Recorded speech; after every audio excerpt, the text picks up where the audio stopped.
Meus irmãos, é um privilégio a gente poder se encontrar aqui na noite de hoje. É um privilégio também poder ministrar a você que está acompanhando de casa. Tenho certeza que o Senhor já falou poderosamente com a gente e continuará falando, porque Deus não faz obras pela metade.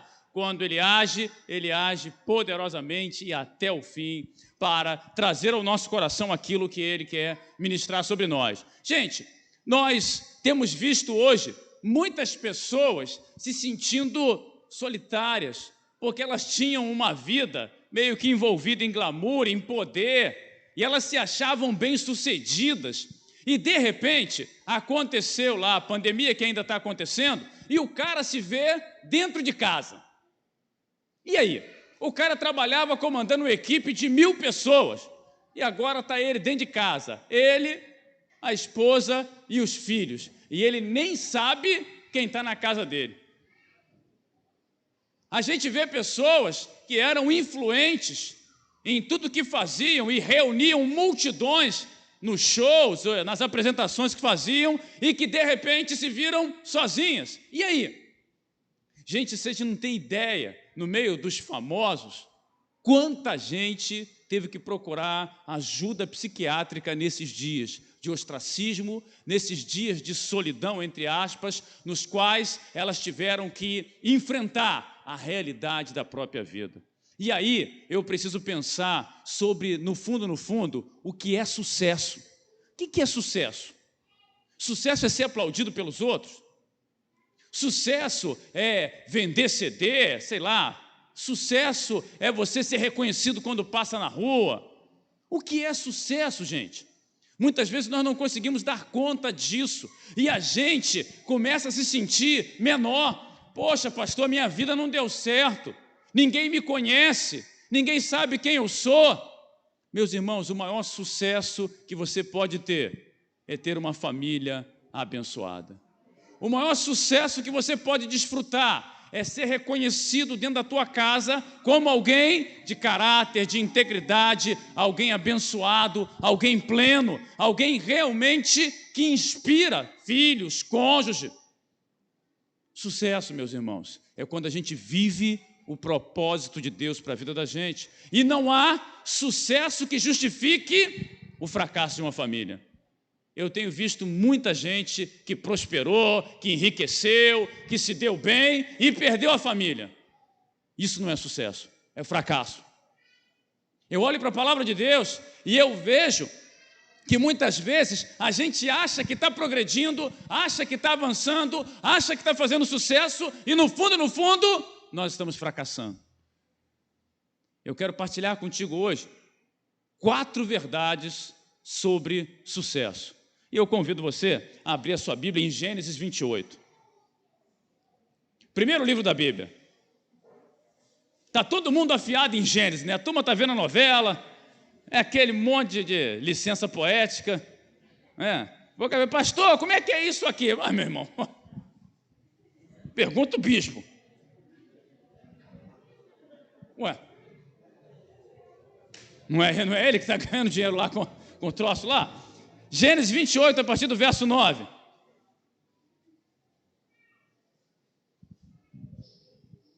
Desculpa, Gênesis 18, falei. A Thaís quase pulou, o golfinho estava se suicidando ali já. Foi mal, golfinho? Gênesis 18, o golfinho não esperou molhar o bico. Verso 9.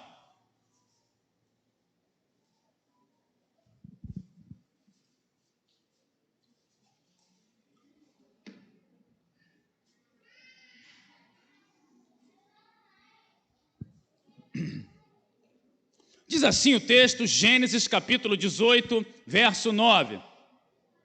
Disseram-lhe, onde está Sara, tua mulher? Ele disse, ei-la na tenda. E disse, certamente tornarei a ti por esse tempo da vida. E eis que Sara, tua mulher, terá um filho. E Sara escutava a porta da tenda, que estava atrás dele. E eram Abraão e Sara já velhos e adiantados em idades. E já Sara havia cessado o costume das mulheres. Assim, pois, riu-se Sara consigo, dizendo, terei ainda deleite depois de haver envelhecido, sendo também o meu senhor já velho? E disse o Senhor a Abraão, por que se riu Sara, dizendo, na verdade darei luz Darei a luz ainda, havendo já envelhecido? Haveria coisa alguma difícil ao Senhor? Ao tempo determinado tornarei a ti, por esse tempo da vida, e Sara terá um filho. E Sara negou, dizendo: não me ri, porquanto temeu. E ele disse: não digas isto, porque te riste. Senhor, eis a tua palavra, palavra na qual nos deleitamos, palavra de sucesso genuíno, verdadeiro, que edifica famílias, que constrói lares, que nos leva, a Deus, a ser pessoas com raízes profundas na presença do Senhor. Fala conosco, Deus, instrui-nos, como o Senhor visitou Abraão e Sara, visita-nos, Deus, e de modo especial, traz a verdade da tua palavra ao nosso coração, em nome de Jesus, amém. Meus irmãos, esse texto, ele fala sobre Abraão, o patriarca, e sua esposa, ele fala sobre promessa, mas eu olho para esse texto e eu percebo que sucesso é viver pela fé, é olhar a vida no viés da fé e não da incredulidade, é sair da multidão entendendo que nós podemos sim viver pela fé. Não é necessário que a gente repita o que todo mundo diz, não precisamos ser regidos pela ditadura da lógica, da razão, do racionalismo, não. Nós podemos sim e devemos viver pela fé. Olha lá o verso número 12. Assim, pois, riu-se Sara consigo, dizendo: terei ainda deleite depois de haver envelhecido, sendo também o meu Senhor já velho? Meus irmãos, Sara ouviu o Senhor falando com Abraão e não conseguiu acreditar na voz de Deus. A fé dela não foi suficiente para crer que, independentemente da sua idade, independentemente da idade do seu marido, a promessa de Deus, ela não tem prazo de validade, ela aconteceria. E talvez seja o grande mal dos nossos dias. A gente não consegue mais receber a palavra e crer. Tem sempre um e se. Já reparou isso? Quase sempre, mas e se, pastor? E se acontecer? E se não... Não, meu irmão, eu olho para esse texto e eu vejo que Sara estava rindo porque ela achou engraçado. Ela tinha sido mais uma daquelas contaminadas. Por tudo que tem contaminado a gente, essa onda de pessimismo, de derrotismo, essa coisa que tem empurrado a gente para baixo e tem nos impedido de crer que Deus está agindo. Como é preciso nós olharmos para a vida, gente, com expectativa, com esperança. Só que, infelizmente, a nossa fé tem sido míope. Não conseguimos ver mais nada pela fé. Se o médico diz que você está doente, você acredita. Se o profeta diz que você foi curado, você fala: será? Gente, qual a diferença? Nossa geração parece aquele pessoal com problema de vista, tentando ler embalagem de produto. Já viu? Você vai lá, está lá a embalagem de produto. Aí o cara escreve em azul num fundo branco. Aquele azul clarinho, quase branco. Aí você fica no mercado, já viu como é que o cara fica? É a nossa geração. Deus fala para a gente e a gente não consegue enxergar, porque infelizmente a nossa fé tem sido míope. E eu quero, em nome de Jesus, convidar você hoje a viver pela fé. O que Deus falou ao meu e ao seu respeito está se cumprindo. Não vai se cumprir, não, está se cumprindo. Cada dia que você enfrenta e vence é um dia a menos para viver a promessa. Vai chegar, meu irmão, está chegando. O que nós não podemos é esmorecer. A primeira verdade é que se eu quero ser bem-sucedido, se eu quero verdadeiramente alcançar esse sucesso na ótica de Deus, em primeiro lugar, eu tenho que viver pela fé. Segundo, olha lá, verso número 11. Olha o verso 11 aqui. Diz assim: e eram Abraão e Sara já velhos e adiantados em idade, e Sara já havia cessado o costume das mulheres. Nós precisamos aprender a enxergar para além daquilo que todo mundo está vendo. Todo mundo que olhava para Abraão e para Sara via o quê? Duas pessoas idosas com a ideia de que teria um filho. de que seria um pai de uma nação, de que viveriam a promessa de Deus. Todo mundo ria deles. O problema, gente, não é as pessoas rirem da gente. O problema é quando a gente começa a rir da gente mesmo, como Sara estava fazendo. Ela estava rindo porque a promessa não tinha se cumprido, não tem por que rir. Eu olho para esse texto e Sara só consegue enxergar o que está acontecendo com ela. Havia cessado nela o costume das mulheres, ou seja, Sara não produzia mais óvulo, mas Deus, Ele gera filho mesmo sem óvulo. Sara conseguia ver o seu marido velho, mas Deus via nele um homem que seria pai de nações, o homem que seria o pai da fé. Quando Sara olha para Abraão, o que ela vê é um velho. Quando Deus olha para Abraão, Ele vê o homem que ia viver a promessa. Não importa como as pessoas têm visto você, como elas têm olhado para você, não interessa o que as pessoas têm dito sobre você, em nome de Jesus, creia que a promessa de Deus está em curso na sua vida, creia que vai acontecer, em nome de Jesus. Não deixe que aquilo que você tem enxergado solape a tua fé, roube de você a capacidade de acreditar. Quando todo mundo tem recuado, esse é o tempo da gente avançar. Quando todo mundo diz que é impossível, é o tempo de viver o milagre. O milagre de Deus está acontecendo, gente, e nós precisamos continuar avançando, caminhando. Mas eu vejo muitas pessoas que só conseguem viver como o trem. Sabe como é que o trem vive? O trem, ele sai pela linha dele lá e ele vai até o final da linha. E terminou a linha do trem, o que acontece? Ele para. Meus irmãos, nós fomos criados pelo Senhor para ir além, para voar mais alto, e não se contentar com os limites que colocaram em nós, o que disseram que nós não podemos, que nós não conseguimos. Meus irmãos, se Deus diz que você pode, você pode. O problema é que a gente começa a achar que não dá. Ah, pastor, mas não dá. Você sempre será bem-sucedido enquanto enxergar pela fé. Enquanto você não se abater com aquilo que dizem sobre você, não se abater com aquilo que os teus olhos enxergam, enquanto você olhar para além, você vai ser bem-sucedido. Eu olho para o texto e o texto continua falando com a gente no verso 14. Olha o verso 14. Haveria coisa alguma difícil ao Senhor? Ao tempo determinado tornarei a ti por esse tempo da vida, e Sara terá um filho. Meus irmãos, se nós queremos ser bem-sucedidos, a gente tem que aprender a ter paciência. Como diz o salmista no Salmo 40, esperar no Senhor. Esperei com paciência no Senhor, e Ele se inclinou para mim e ouviu o meu clamor. Sara tem pressa, eu estou envelhecida, Senhor, já foi meu tempo, já acabou, eu não produzo mais óvulo, meu marido já está velho, não tem para onde correr, agora vai acabar, corre, Senhor. Deus não tem pressa de fazer nada, porque Ele faz com perfeição. O tempo dele é perfeito. Enquanto Sara tem pressa, Deus está na marcha certa, no momento certo, na hora certa. E aí o Senhor fala para ele: tem alguma coisa difícil para mim? Não tem. Não há nada demasiadamente difícil para Deus.